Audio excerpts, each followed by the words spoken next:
মাঝে মাঝে আল্লাহ আমাদেরকে দুঃখ কষ্ট দিয়ে পরীক্ষা করতে চান, এগুলো আমাদের জন্য খারাপ নয়। এই দুঃখ কষ্ট বিপদ আমাদের কোমরকে সোজা করে, আমাদের পায়ের মাটিকে শক্ত করে। চিল্লায় বলেন ঠিক কিনা? প্রতিকূল পরিবেশে কিভাবে বাঁচতে হয় এই দুঃখ কষ্ট আমাদেরকে শিখায়। এজন্য মুমিন বান্দার বৈশিষ্ট্য হচ্ছে দুঃখ কষ্ট বেদনা জ্বালা এগুলোতে সে আপসেট হয় না, সে হাল ছেড়ে দেয় না, সে ভরসা রাখে একজনের উপর। চিল্লায় বলতে হবে তিনি কে? কারণ মুমিন জানে রাত্রি যত গভীর হয় অন্ধকার তমানিসা ভেদ করে সুবহে সাদিক হয়। মুমিন জানে গর্ভবতী নারীর পেটের ব্যথা যেই দিন বাড়তে থাকে ওই দিনই নতুন মেহমান আগমনের সময় ঘনাতে থাকে। মুমিন জানে তার জীবনে দুঃখ কষ্ট বিপদ যত বাড়তে থাকে সুখের দিন কাছে আসতে থাকে। এজন্য মুমিনের হারাবার কিছু নেই।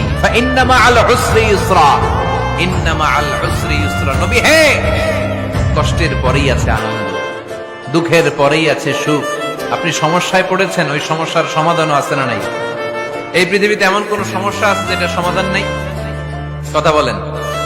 সমস্যা তৈরি করেছে কে? আবার সমাধানও দিয়েছে কে? আল্লাহ doesn't create a lock without its কি।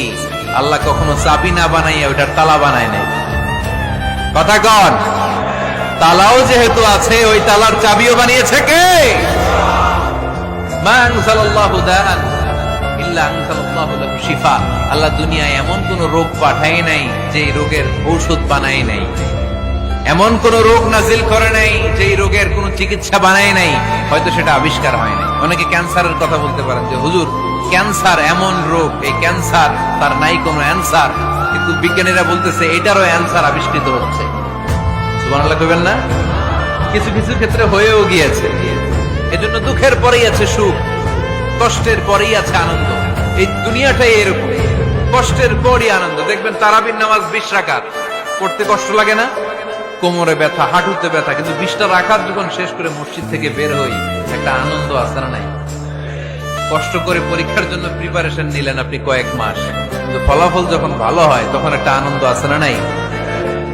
সারাদিন রোজা রাখলেন রমজানে, কি কষ্ট, তৃষ্ণায় গলা ফেটে যায়, কিন্তু ইফতারির সময় যখন রুহ আফজা শরবতটা খাই কেমন লাগে? একটা আনন্দ আছে না নাই?